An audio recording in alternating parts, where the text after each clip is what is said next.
Прислушайся к себе. Внутренний голос знает больше, чем внешние обстоятельства.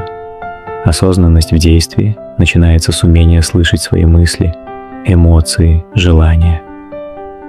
Маленькие действия, большие последствия. Смотри глубже.